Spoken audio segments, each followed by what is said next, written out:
face, and we don't talk about it a lot unless like you meet a fellow person as well.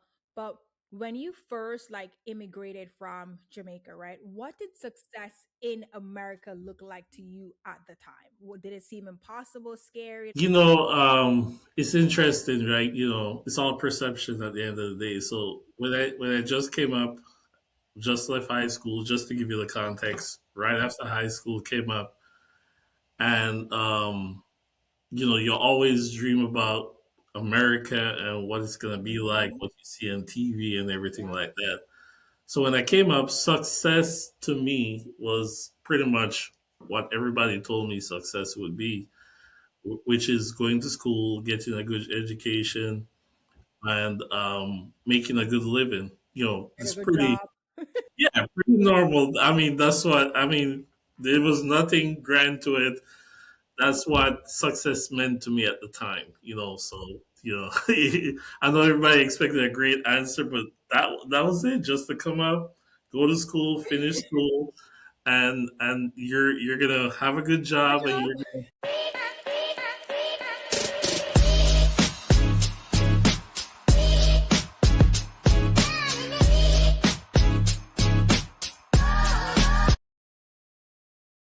What's up, everyone? Welcome back to Legacy Talk with your host, Kalisha. This podcast is where we have like real, unfiltered conversations with entrepreneurs, investors, and operators who build something meaningful, structurally and generationally. Today's conversation it's extremely powerful. All right, we're talking about private equity, private lending, scaling across multiple states, operating assisted living facilities, building companies, and doing it all as a Jamaican immigrant navigating the US business landscape. Today's guest is Marcel Davis, co founder and operations project manager of JVP Equity Management. And with over 22 years of experience spanning mortgage lending, private lending, multi state real estate investing, residential assisted living, and business exits, Marcel brings depth, discipline, and perspective. Marcel, welcome to Legacy Talk. Hi, Kalisha. How are you? I am doing fantastic, guys. Like it's crazy when you hear the story of how we met and how long we've known each other. You're gonna be like, wait, I feel like you guys know each other a long time. No, no, because we met. Uh, I would say about less than a month ago. Yeah, about Um, right? less less than a Less than a month. month ago. We were both in a private community together, which we had no clue we were a part of for months now. And then we all had an event in Utah, and that's where we met. But here's a crazy thing, you guys. Okay, here's a crazy thing. This event was probably like a 2 3 day event, right? I met Marcel, I'll say maybe day after the end of day one, rather. Okay, here's the thing, you guys. We were, okay, ready for it? We were staying in the same hotel on the same floor, a few doors from each other, and we had no clue until we met at the end of day one, which that was Hmm. insane. Yeah, yeah. That was, and the crazy part is the first day, like, because he had like a whole welcome thing and everything like that. I didn't even see Marcel at all, not at the hotel, like, with no running, like, no nothing until after the first day. That is crazy. Hmm. Oh man, but I think for me, like, and you expressed that you feel the same as well. It's always good to, with the space that we're in, to meet fellow Jamaicans. I think we tend to like gravitate towards each other a lot, and it's just really nice to see, like, oh my God, yeah, yadi, and like, yeah. No, but I'm so happy to have you here, and I think you have a wealth of knowledge that you can share with the audience, like especially if someone is an immigrant or just trying to navigate the space that you're in. So I Hmm. know, like, I want to go deeper, like we're gonna go fully, guys, into the whole story and its strategy and everything like that. But I think this is something that a lot of immigrants face, and we don't talk about it a lot unless like you meet a fellow person as well.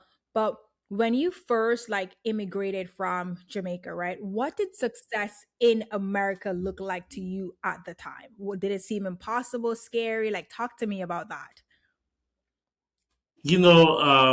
It's interesting, right? It's all perception at the end of the day.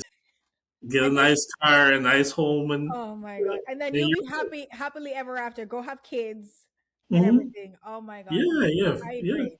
That's it. Yeah, and then you should be good, right? Listen, and that's what we hope, because again, we didn't know better, or parents or relatives or anything didn't know better, because that is what they were taught. Like, that's what success looked like. But it's crazy for us where you come here and you're like, no, that's not what success looks Yeah. like at all. So it's like maybe being exposed to like different, having conversation with different people, being exposed to different experiences as well. Like, some point in there was like some shift as well. What when did that shift happen, and what did it change to for you? You know, um, when I first came up from high school, the goal in mind at the time was to become a pharmacist, right? So I started pre-pharmacy school, and remind you, I just came up, was 16 years old, started community college at 17. I started my pre-farm classes, and at the same school I went to, I was working as a janitor because I had no resume. I just come in and Oh, don't you we know all? We got to start from the bottom of the right. barrel. That was the only job available. So the shift came interestingly enough where I was working as a janitor, but I needed transportation. I needed to buy a car. So I needed extra money after paying for classes and everything like that. So Yeah. someone suggested that there's a telemarketing job, part time. You go there, you could make a few extra bucks, plus you could make commission on sales. So I tried it out, and it was selling mortgages. So that was my first introduction to real estate. So I got on the phones. We were actually calling from a phone book. I don't know if you remember those. Yeah, It's the big, yellow white and white yeah, phone book. yeah. So that was the lead sheet. So we, we're going through, we're dialing, and it was a competition in the office because it was five of us, five or six of us at the time, and nobody wanted to leave because it was like 4 hours from like I think it was 4 p.m. to 8 p.m. or something back then, and nobody wanted to leave without getting some leads. You Yeah, want to, you want of to put the course. work in. So we're there, we're calling people up, we're talking to them. We had a script. Then after a while, we were trying to change the script, try to make it more personalized, and I was doing good on the phones until one of the supervisors came to me and said, "Look, I think you could be a loan officer." I mean, remind me, I was doing pre-pharmacy Yeah. classes, doing what the parents tell me to do, and going the Doing that. safe route. But I started making commission Mm. as a telemarketer. I got the car, by the way. Oh. It was a 1992 Honda card. Listen, Jamaicans, I love a Honda. I don't know why, but you guys love Honda. It's crazy. Like, I don't get it, but Jamaicans love Honda, man. Like, that's always their first car that they gravitate towards once you come to America. It's like, yeah, I need a Honda. Yeah, it was. I mean, it was very dependable. It was reasonable, and Honda. You know, I liked it because it was luxury and so on. But we're not here to talk about cars, right? But Yeah, because but I'm not a car fanatic. I don't know yeah, much but about it. so making commission as a telemarketer, supervisor is like, hey, you should be a loan officer, man. Like you're really pumping these leads out.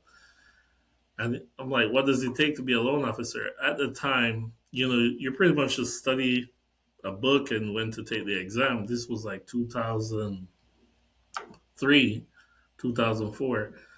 And I was like, okay, so I did it. I passed, now comes the part where I tell my parents, hey, I'm just, I, Oh, I'm gonna do mortgages, real estate, and kind of put this thing on hold, make some money and stuff like that. So here we go. I know that was a thing. You should stay in school, do this, do that, so on and so forth. But the money that I made as a loan officer, you know, is at the time I'm 17, 18 years old. It's like going to pharmacy school for the next 6 years and coming out with a quarter million in debt, Yeah. or I could make a $250,000 next year. Oof. It's like You know what should we do here? I think it's an easy decision. yeah, it was easier for me, and it wasn't even really the money. I think becoming a pharmacist was not my idea. It Mm, was, my family's idea for me because I yeah. was always good in school, in math, and whatever it is. But it just didn't, it wasn't my idea. Well, telemarketing, sales, talking to people, moving around, um, just that whole thing, I felt like it was more what I You wanted enjoyed to it do. more. Right. So Yeah. I went ahead, became a loan officer, and did really good as a loan officer. Was able to buy my first house at the age of 21. So all All cash, right. So I was really doing good. I really took on Nolan, to it. I had some good mentors and stuff. So, let's wait. Can you Mhm. just said that with a breeze as if it's like he's like, listen, guys, he bought his first house at 21, all cash as an immigrant. You just said that like it was easy. Yeah, but here's the thing, it wasn't easy. No, I Because don't want I'm to put that. like, I'm not putting that out there. But like, here's the thing: when you have, because remember, I just pretty much dropped out of school at the time, so you have the whole family and friends of the family saying this, this, yeah. this. So I had to make it, right? It's like You had to make it if you don't make it, then it's like it's the remarks and different things like that would be unforgiving. So it's like every day I get up, I went to the office. I was there in the office from like 8 a.m. to like 8 p.m. every day. As long as people are taking calls, I was there. Mm-hmm. Um, Moving around, doing different things. Back then, you go to do your closings. Your everything was paper, so always traveling, always doing different things. And I was surrounded by a group of young guys, so we were just active and just making it happen. Yeah. So yeah, it wasn't easy, but I learned pretty fast. And then back then, before the crash, the market crash of 2008, 2009, back then it was so easy to get loans done. Um, so the guidelines were not as strict, and there was just so much money in the market. So it was just the right time Yeah. too. Yeah. So when you got that house, like what happened after that? Like, did you start buying more properties? Did you continue being a loan officer? What happened, especially after the crash? Because I know, I mean, I wasn't here for the crash, but just hearing stories and stuff like that, you've gone through it. Like, what was that transition and experience like for you? You know, um, when you think about the whole context of the whole thing, I was 21, bought my first house. I was still a kid, pretty much, and still doing mortgages, still getting it done. When the crash happened, we went from, because eventually the first mortgage brokerage I worked with, we went to create our own franchise of a different mortgage company. Me and two other guys, we went and separated and created our own franchise, and we were still making it happen. So when the crash happened, we went from making, let's say, 20, $30,000 per month to making 2,000, $3,000. That's a It big was a jump. big, huge drop, and we weren't prepared for that. We didn't. We thought it would always be that way. So when that happened, now I was like, oh yeah, I do have some pre-pharmacy credits. So You're like, so let me go back. Let me go back So for yeah, this. the fear kicked in because I was used to a certain lifestyle. Yeah. You know what? It's time to see what else I could do. Oh my So I God. end up using a lot of my pre-pharmacy credits for nursing school. Hmm. So I went to nursing school, became a registered nurse. Still had some properties and so on. Still was doing real estate, but now I had some stability Yeah. because then when the market crash happened, everything that someone said to me before, like, "Oh, you better do this, you better do that," it just came, tumbling in, and I was like, "Okay, let me," So I did that. I went to nursing school and worked as a nurse for a while, Mm-hmm. but it's again not what I wanted to do, and so on and so forth. So I eventually get back into real estate full time.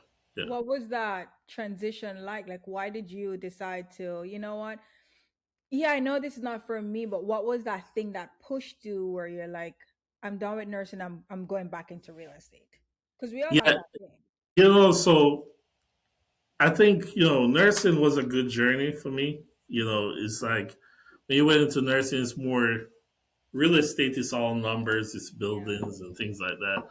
But just dealing with people on a personal level and an intimate level in nursing, you learn a lot about life, and learn a lot about faith and God and so on.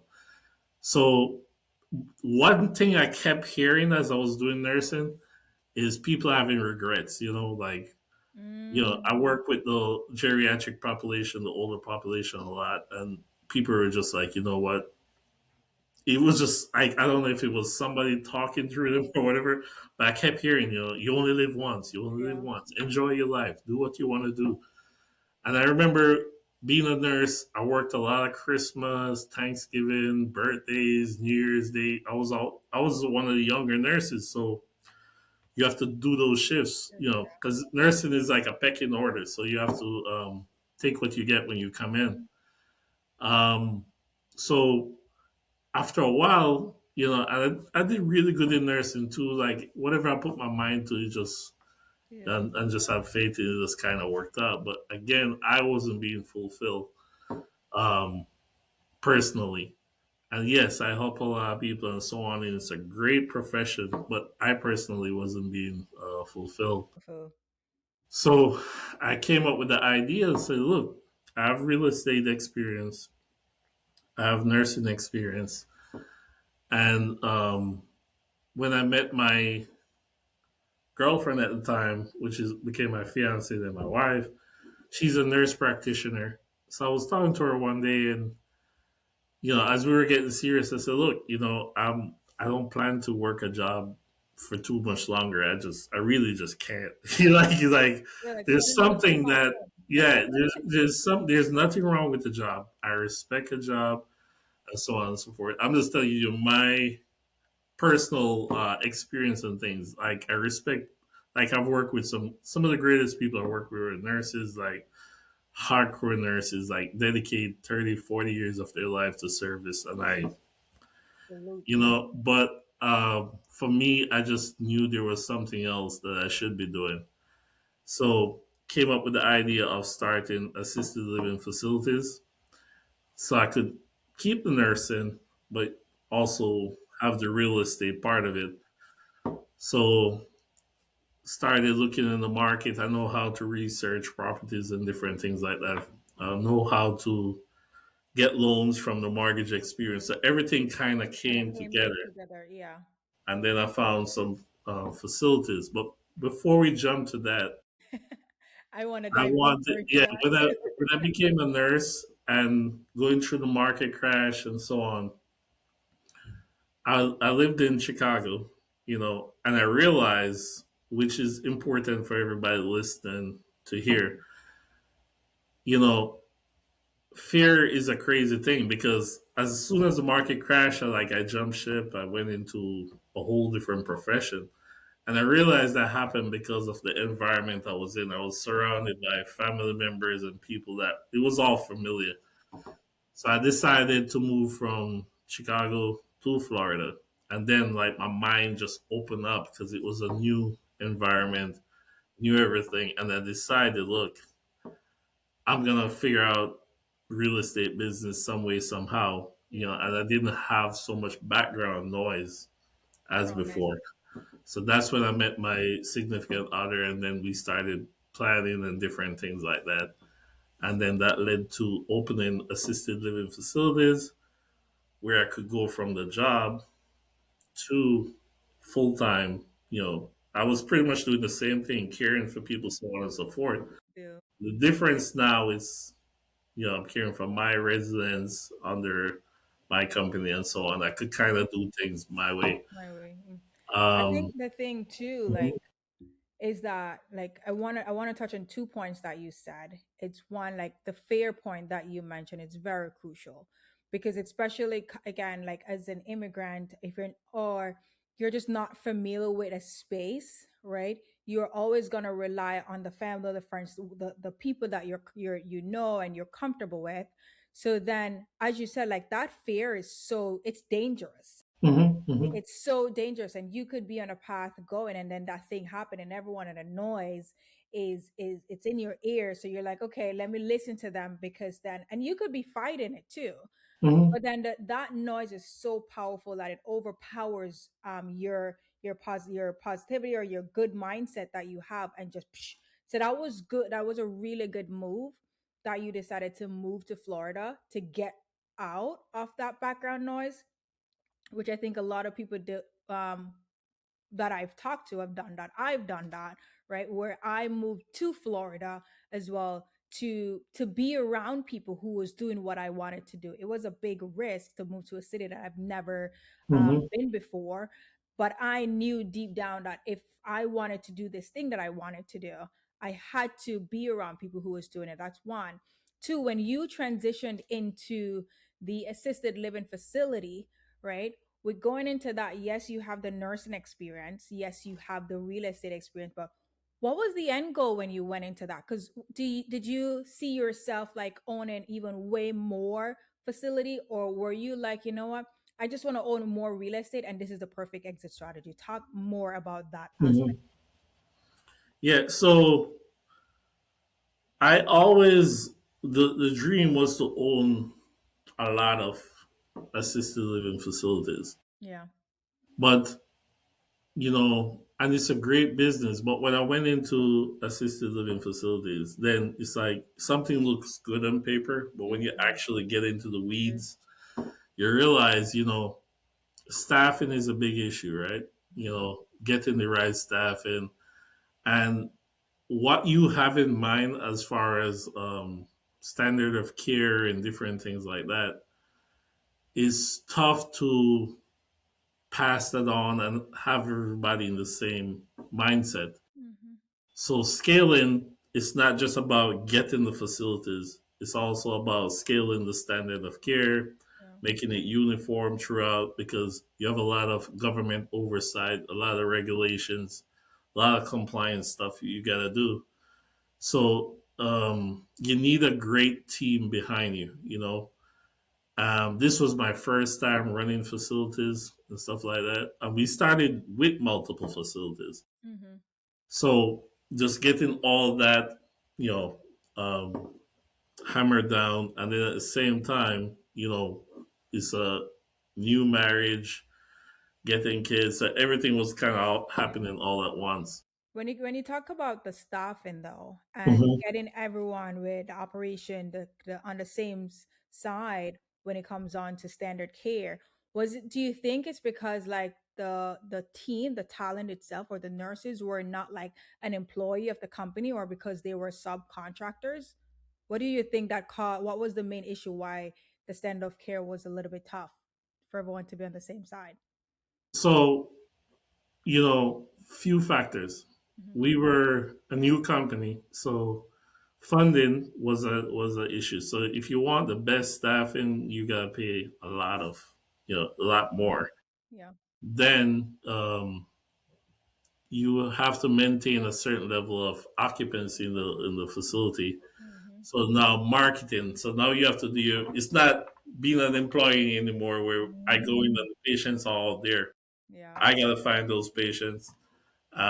I gotta find the staff and I gotta train the staff. And so it was a lot of um, groundwork that needed to be laid Put in, in yeah. order to get it to that level, and it just takes time. It just takes time because then you have to figure out a lot of different things all in real time, all. While So you're navigating the yeah. space.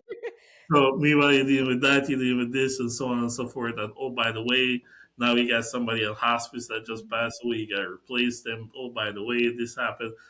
So it takes time, and it takes patience, and it's just a learning curve.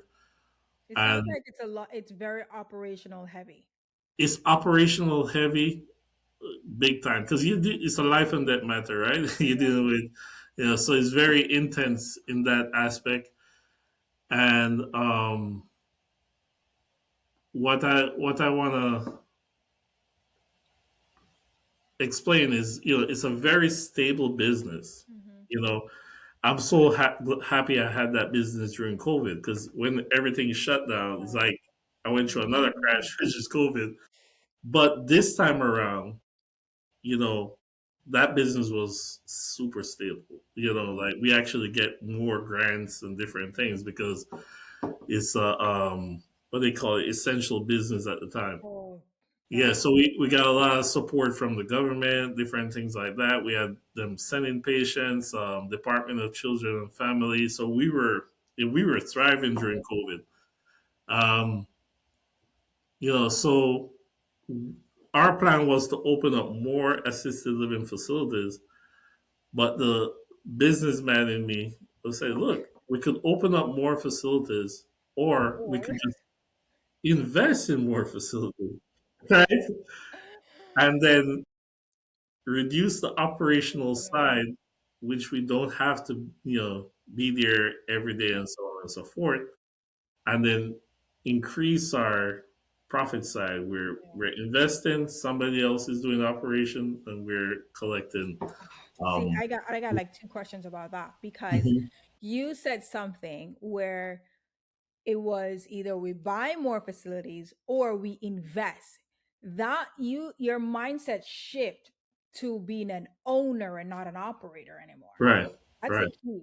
Like, talk to me about that shift because I think for a lot of entrepreneurs, it's hard to differentiate that when you're starting out, you're an operator and you're an owner as well. But to go to a point where you're completely thinking strategically as an owner and not an operator, that's a huge difference for you. How did you transition into that thinking, or did you always have that mindset with thinking I'm an owner and I want to be an owner and not an operator?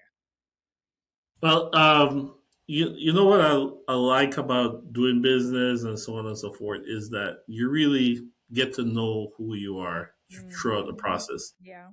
At this point, it's not about the money or anything like that. It's just like a lot of, discovering what's possible, what can be done. Hmm. So throughout trial and error, trial and error, trial and error, over years, I realized I can be an operator, but I'm a I better want to. visionary. Yeah. I'm a better investor. Hmm. I'm a better promoter. I do those things Well. way better than being one place at one time. Hmm. Um, I could get it done, but that's not where my strength is. Yeah. So I try to lean more towards my strength, which is I could build it, I could put it together. And once I build it, put it together, I'm ready to build the next one and put it together. Versus build it, put it Sounds like together, a and visionary. yeah, and stay in the mundane. Once I get in the mundane every day, Yeah. it's not. I could do it, but it's not where my real strength is. So I just kind of lean towards what my strength is. Yeah. No, that's pretty good. So then with that, I know you sold, you exited the whole assisted living facility. Talk Hmm. to us about that. Like, did you just get up and be like, yeah, I'm done. Let's get out of this, or were you approached by someone and just cash you out? Like, talk to about us about the exit, and also for someone who is in that space, because I know a lot of real estate investors where their strategy is doing assisted living facility, like how can they prep for an exit as well if they decide I want to be done with this strategy for now? Hmm. Again, why I like being a business owner and investor and so on, because ultimately, whatever business you build or whatever you do, it sounds selfish, but it really has to be all about you, right? In order for it to work, Yeah. and this is being serious, right? It It's really been, has we're to being be. honest. Like Yeah, people would beat around the bush, but it's correct. yeah, it really has to be all about you and where you're going in your life and where you see yourself and so on and so forth. Give you an example with the assisted living facility. When I started the assisted living facilities, I didn't have kids yet. So those were like my babies. I could give full dedication, 24 hours. I could be doing operations. A client could call me directly and ask me to go get a cup of milk or whatever. I was there. You You available. get to say even that detail. I was available. But when the kids came, the girl and a boy, priorities change, right? So when the priorities change, I said, look, there's only 24 hours in the day. Yeah. And I felt like I've paid my dues. I've given a lot to the operation side. Hmm. So when the kids came, we got a manager. The manager was doing really, really good. But again, a lot of training, a lot of oversight. So I wanted to be able to dedicate more time to my children. I want to be very involved in their upbringing, and it made a lot of financial sense to sell the facility, take that capital from the facility, and invest in more facilities, and pretty much end up making more than I would from the operations, right? So Yeah. in getting ready to sell, the interesting thing is pretend like you're not ready to sell. Yeah. In other words, still renovate the place, still, hire people, still find good talent, still market, so on and so forth. Hmm. And then on the side, yeah, you reach out to different investors and so on, but just keep going. Just keep going as if you would, because when that person come in to see the facility, they want to see a well-oiled machine. Yeah. They want to see a profitable facility. They want to see maximum occupancy and different things like that. So I mean that's the best advice I would give. And then with anything I do as far as investments or anything I'm pitching to anybody, the first person I gotta pitch is myself. So Mm. I have to bring it to a level where I'm excited about it. It's like I would Oh, want this, yeah. because that is contagious with Everyone, yeah. anyone I talk to. Mhm. Says, "Hey, he's happy about something. Yeah, yeah, yeah. I wanted to. So You gotta sell the vision too. yeah, yeah. Because it's like if I'm happy, I'm like same thing as raising funds or anything like that. I have to make sure the plan is solid. So when I'm talking to somebody let's say they don't want it, I'm like, okay, you Yeah. sure? Yeah. It's like because I know it's not good because I spent a lot of time working on it. I check with different advisors, go all through it to make You sure go that through it, when yeah. I'm bringing it out, Mhm. it's actually a good thing.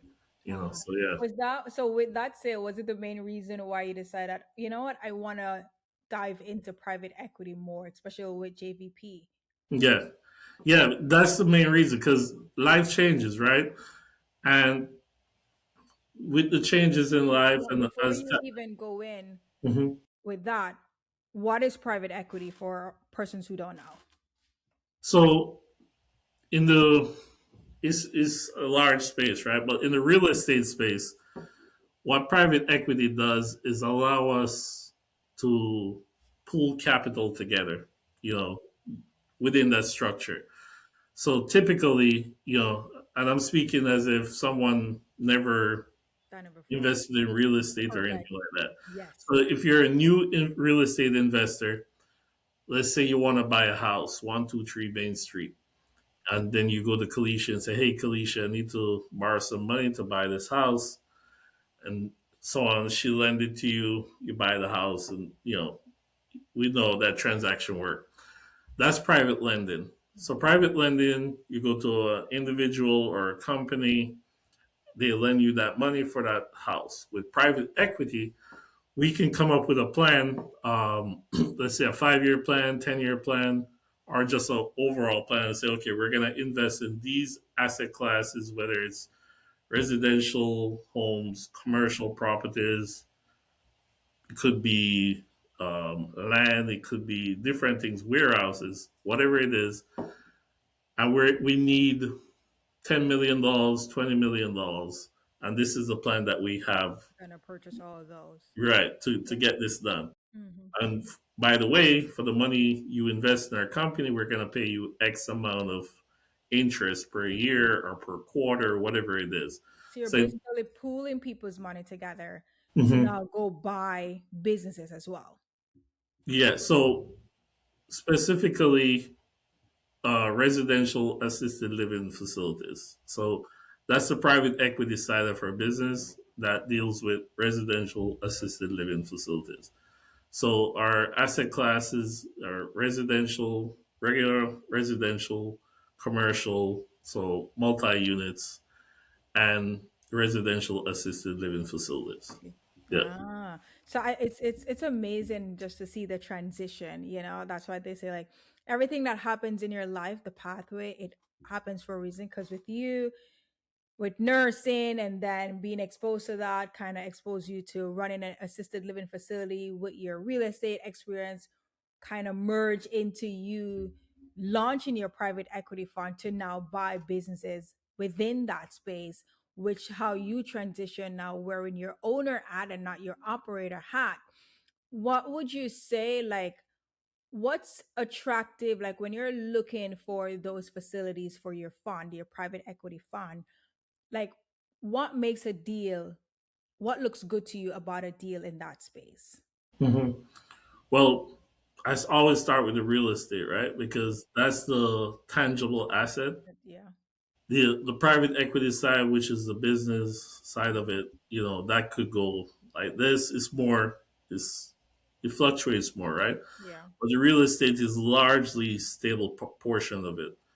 So in our fund, we don't buy any assisted living facility without the real estate. You do have operators that buy just the business and Hmm. not the real estate, but in our fund, we have to have the real estate and the business. Why that strategy though? Why not why not take the operator that already have the business? Well, it's a risk mitigation strategy, right? Because things can go wrong, in They the always go wrong. residential assisted living facility space. And if that happens, at least we got real estate, right? So, but in all seriousness, it when someone invests with me, I take it very seriously, and Yeah. it's like I always think, what if? What if this happens? What if that happens? And I know, okay, if something happens with a assisted living facility, there's a number of things that could happen. Hmm. We could say, okay, we close that business, reopen another business, and keep it going. Yeah. Because we have the asset already. Now, Hmm. if we buy just the business and something happened, then it's It's you know, gone. Yeah. yeah, it's pretty much gone. Yeah. So we try to focus more on the real estate part of it, Hmm. and the business is just the added value. Added value. That would make Yeah. sense. And I hmm love that you mentioned that it's a risk mitigation tactic as well. Like, do you feel like what are your thoughts on how the market is going right now? Are you still looking? Do you think it's are you have you slowed down with looking for businesses to acquire in that space and the real estate? Like, how are you navigating that with how everything is going? a few years ago we went nationwide as far as our investment strategies because I realized, when someone asks me, how the market is going, you know, it depends, right? Yeah. Because Florida is different from Different. Texas, which Yes. is different from Georgia, Tennessee, and so on. Your exit strategy. Yeah. So Yeah. there's always a hot market somewhere. So Somewhere. people are moving somewhere. People gotta live somewhere.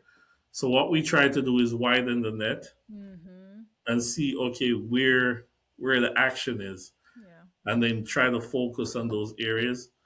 And we try to offer more creative financing solutions. We do a lot of owner finance, a lot of different things as exit strategies. So if a property is taking long to sell, get rid of, there's various ways we can get out of it. Yeah. With 23 years of real estate experience, I've learned, especially from 2008, 2009, that there's always that something that can be done, right? Mm-hmm. Because if I was surrounded by more real estate minds back then, I probably would not have got out of real estate. Uh, Because the people that actually stayed in ah, 08, 09, they're retired now. Most of yes. them, right?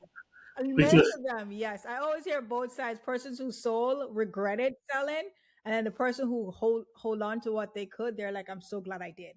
yeah, because the people, one of my investors, he's from Belgium. During the crash, he bought probably like 15 buildings in South Florida, Palm Beach, Broward, and Dade, Mm-hmm. and he just held them for about 10 years, and he's like 7x his money, Wow. and he stayed. He stayed and weathered the storm. So it's a matter of real estate and any market, not just Mhm. real estate. It's gonna go up and down, Yes. stocks, whatever it is. But the main thing is education, I think. Mhm. Just to educate yourself because there's always some way to Something, yeah. work it out. Just constant education and Mhm. different things like that. I know when we were at the conference, one of the speaker was saying that he had a property that he had a low occupancy on. I think he was at 40% occupancy. Occupancy. Mm-hmm. And then he moved in a police station into In the facility. into the building in order because it was a rough area. So in order to attract tenants to that building in that area, he was giving police officers 70% discount off their rent. If they moved in. So other people, when their lease was up from the other buildings, they would move Mhm. into that building because they Yeah. wanted a safe place to be. Yes. And then his occupancy went down for a while. Then he Mhm. came up because he got rid of the people that's not supposed to be there. Yeah. And then it went up after that. He's So thinking outside the box. there you Love go. There it. you go. Love it. There you go. Love it. So there's always a way. So I just try to always Mm-hmm. educate myself, read one book a week, try to talk to people that are smarter than me, further along than me to see, it's all been done before, right? So just try to learn as much as I can to be able to navigate, whatever it What is. are Yeah. we doing? So, and you mentioned that too, like just when you say people, like we all talk about people having the right people around you, mentors, coaches, all those things. But how did you get those people around you? Like, did you invest in masterminds, groups? Do you pay for coaches? Like, how can persons get that access? Because we hear it all the time, but it's always like, how do I find these people to have them around me so I can always ask them for advice? hmm Um, I can only speak from my side, but what I would say, I'll tell you what I did, right? Mhm. So I always, I've always been a brave person. I've always been a courageous person. Smart is a whole different thing, but I've always been like, I'll do it and then figure it out, Figure it out, yeah. But now as I'm getting wiser, I kind of balance both of them. But being younger, I knew, for instance, when I did the telemarketing thingy and they asked me to be a loan officer, like, I know I could, I just believe I could do it. So I just went ahead. I didn't hesitate and I get it done. And I always, if I was in the telemarketing room, Please. whoever was the top telemarketer at the time, I'm hanging out with that person. I'm Mhm. buying that person lunch. I'm learning from that person. I'm listening to that person phone call, like as they're making the calls. Yeah. Same thing with nursing. I got 19 nursing awards being a nurse. But when I started nursing, I'm hanging out with the older nurses. Like, Mm. they just, The OG. listen to them. Yeah. They send me out to go get coffee. They do this. They give me the bad shifts. It's fine. I. Believe in paying my dues. Hmm. When I wanted to start a assisted living facility, I worked for free for 1 month at an assisted living facility, getting up 6 o'clock in the morning, working in the kitchen, changing patients, doing all this for free, right?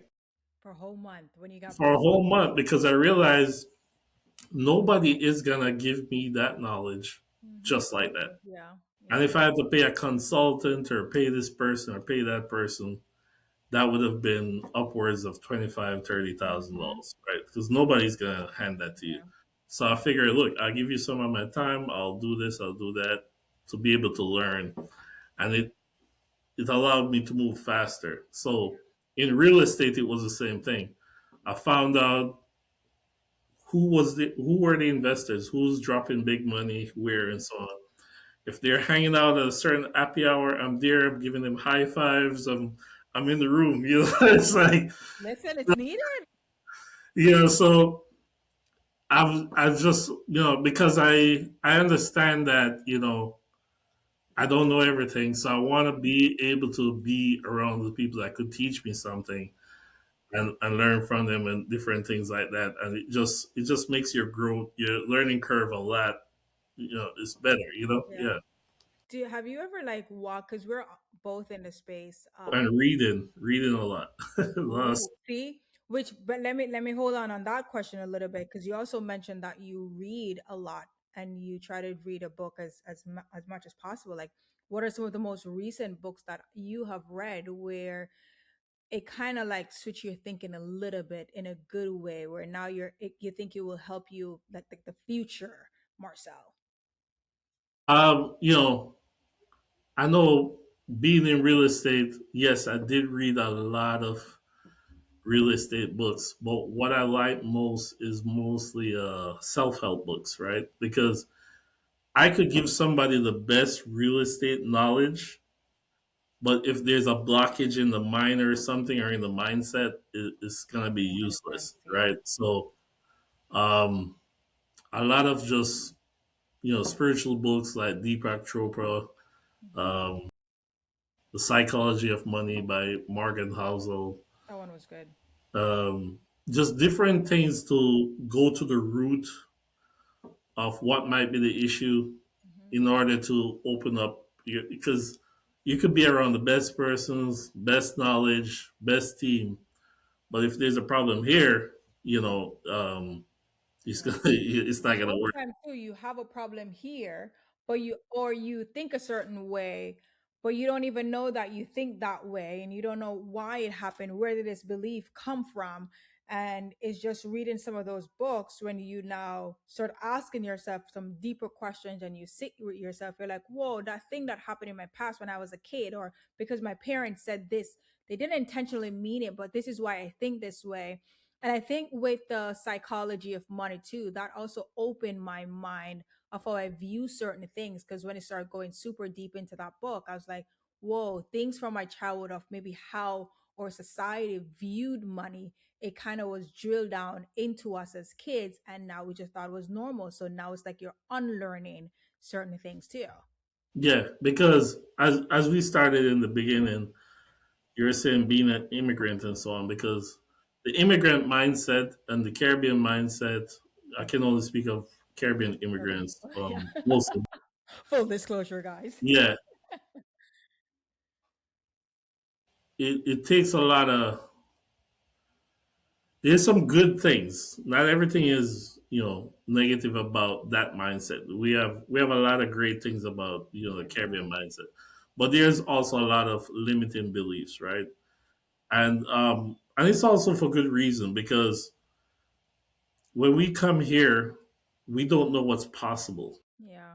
So people are telling you, okay, just go to school, lawyer, doctor, nursing, pharmacist, because they've seen a pharmacist before, they've seen a doctor, they've seen a nurse, and That's so they like, say, okay, yeah.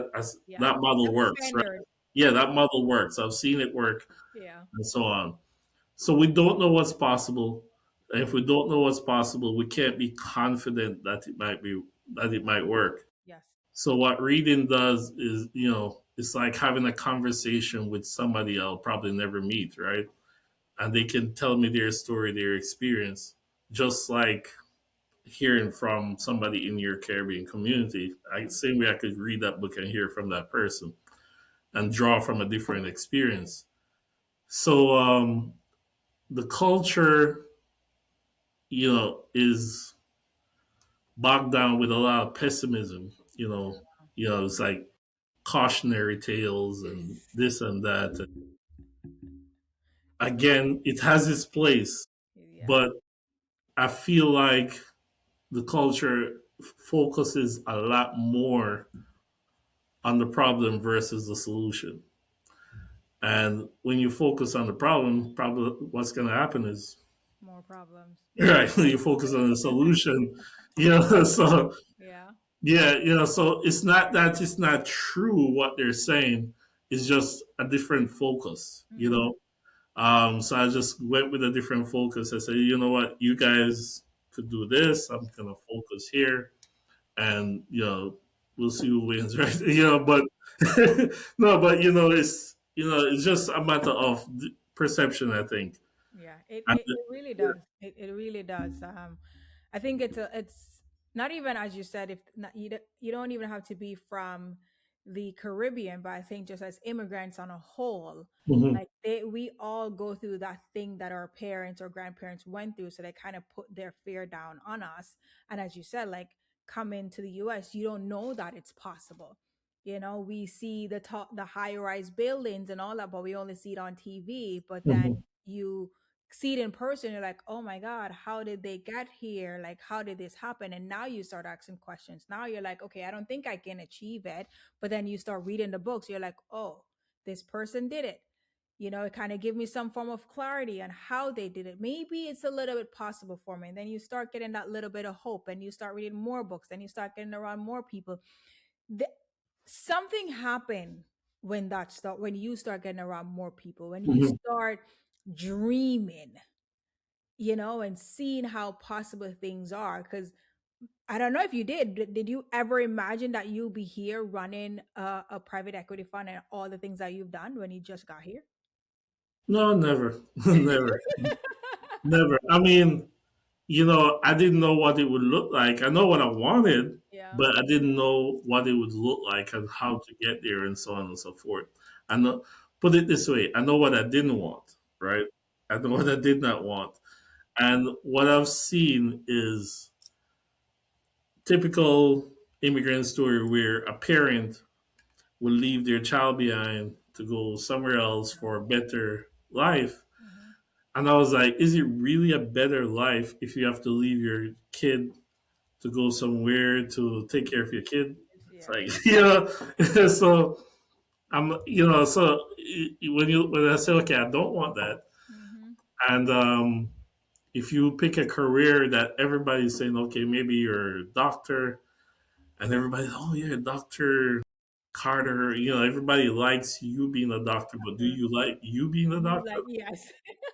I've worked with plenty of doctors, so I know what I'm saying. Where they, at the end of the 8 years of med school, another 4 years of internship, so you're talking 12 years, and they have explained to me again. I kept hearing the message. I was working as a nurse, like, hey man, it's like they're $500,000 in debt, and they're working 24/7. They're always on call, and one guy just wanted to play his guitar. I Wow. mean, who knew if he had pursued his dream You could have been a rock star. could have been on a yacht somewhere? But you know, so I just didn't want that. I didn't want that. And if somebody wants to be a doctor, that's what they want. I've met doctors that there's nothing else they'd rather do. Yeah. I've met nurses that there's nothing else that they rather do.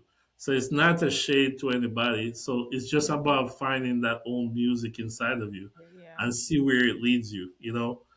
For me, it's real estate. For somebody else, it might be something else. Mhm. Yeah. It's So. crazy. So I think one of the thing is, because this is a question that I want to ask, I want to talk about, or a topic rather.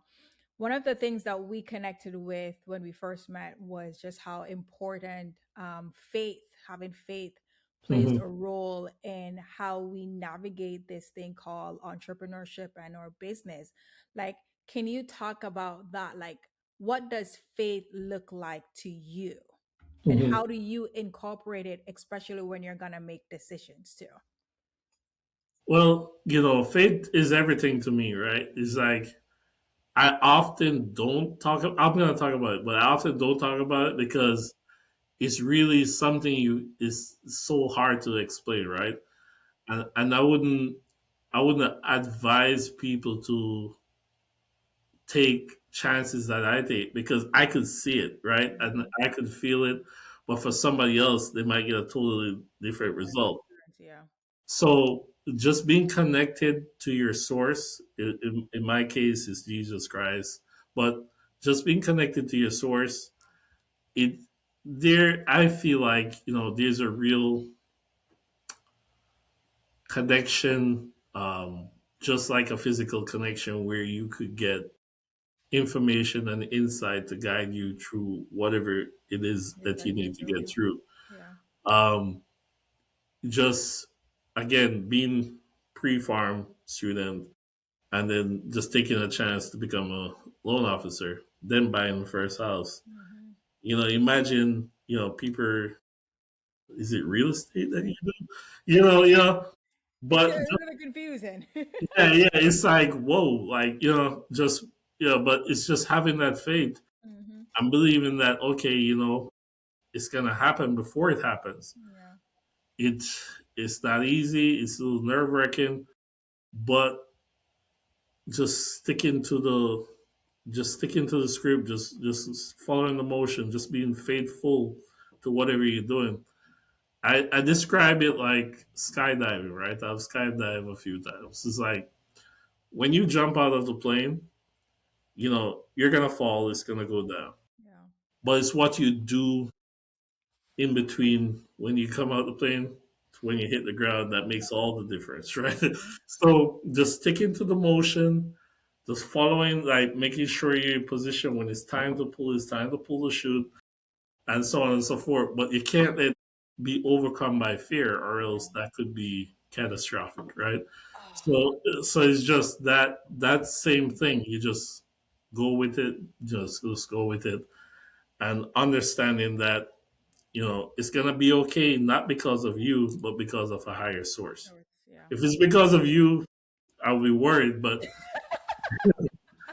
yeah, just know that there's a higher source. Know that you did everything you could do to the best of your abilities, Hmm. and the rest is up to yeah, Yeah. yeah. I love that how you use the analogy with the skydiving, because I recently saw one too. Someone used that where you're right. Like when you're gonna do skydiving, because I've done it, you get on the plane and there's this fear, like you can feel it in your chest, like your heart Hmm. is gonna jump out of your mouth. And then you jump, and maybe for the first like 5 seconds you feel like your heart jump up because it's so scary, right?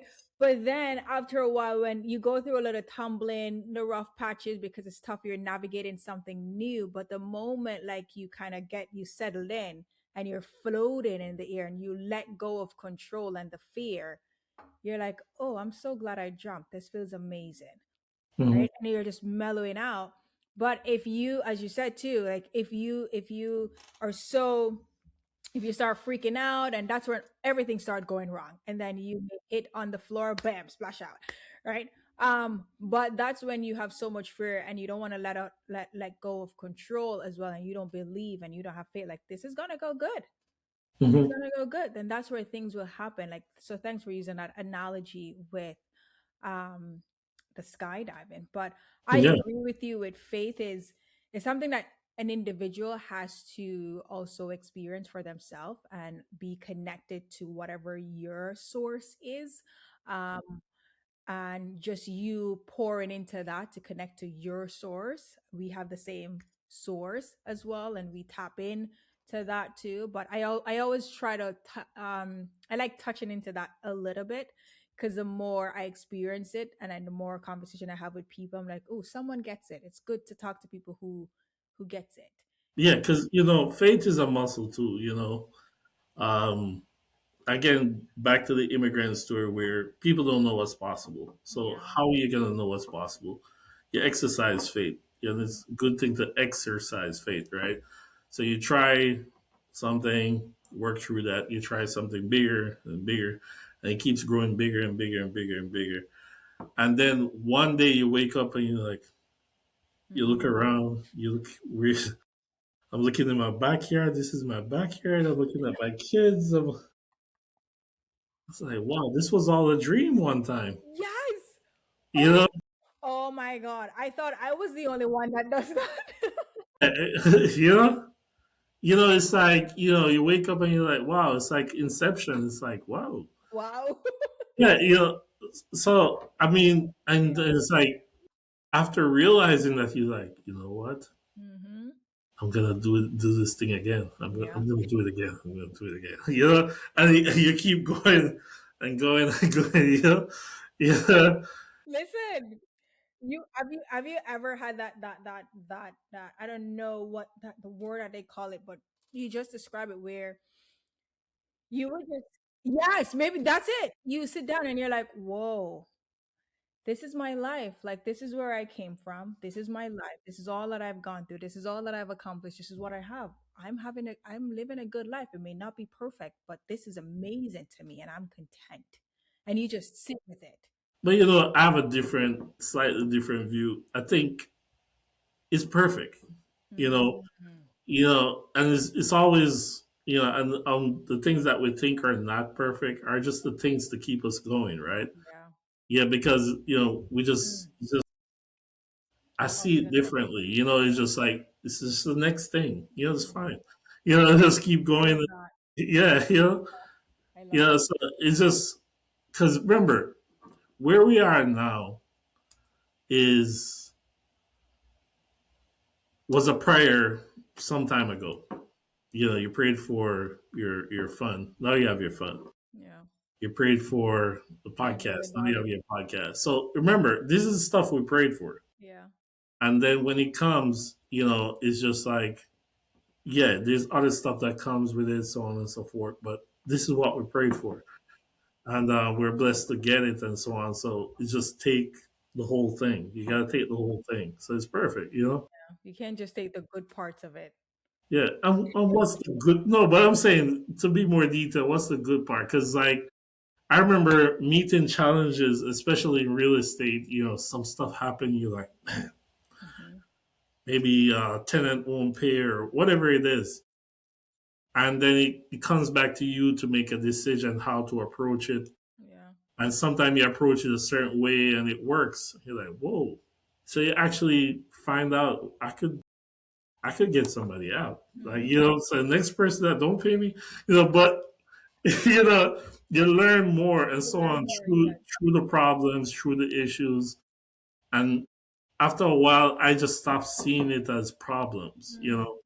I just see it as the thing to be done. Okay, what's to be done? What's the next Yeah. thing to be done? And I love just that. it's a privilege to be healthy, to be active, to be able to do this. So you know, Woo. thank God. So yeah, It is. You yeah, see, and it's as you said, it's a perspective. You have yeah. it. It's the perspective that you have on life, the things that show up for you, the not problems. Yes, we may see them as problems, challenges, but you kind of change that perspective and you exercise that muscle, that brain muscle to kind of rewire things. So your brain be like, oh, these are not problems. Boom, let's go to solution. What needs to be done? So that's a good mindset to have. I wanna before we wrap up is to jump into our quick rapid fire. So these are things that we try to get to know you. Not no thinking as Hmm. well. Just the first thing that come to your mind is like one habit that's been like key to your long term success. Okay. Consistency. Oh, that's needed. Okay. All Hmm. right. Most underrated skill in private equity or real estate. Networking, relationship building. Love it. Hmm. Biggest lesson you've learned about risk. Perception. Ah, that's a like. See, if I could continue this conversation, we may Mhm. need a no part Yeah. two. Okay. Your favorite way to unwind. Traveling. Okay. And one word that describes the legacy you want to leave for your family. One word that describes the legacy I want to leave for my family. Um, Groundbreaking. Ah, I love that. Okay. Oh, this is good. Mhm. Marcel, this has been amazing. Like we've covered so many different things. We went into your journey, your different strategies, like the big pivots from not hospitality, the health space to real estate, but also how you kind of merge them together. Like we went into that with you. We touched a little bit on your fund and private equity. Your story is like really proof that with structure, like with discipline, with intentional decision making over decades, it can create like serious impact because you are leaving a great impact on your family, friends, people that you've worked with, your home country. There's so much impact that you're leaving as well. But to everyone who's listening, if this conversation resonated with you, make sure you subscribe, you share it with someone who's building something very meaningful, and connect with Marcel. We'll link everything in the show notes from his website as well, that you can check out his social media handles as well. So you can always connect with him there directly. And just remember that legacy isn't built by accident, it's built with structure, with strategy, and long term thinking. Until next time, keep building.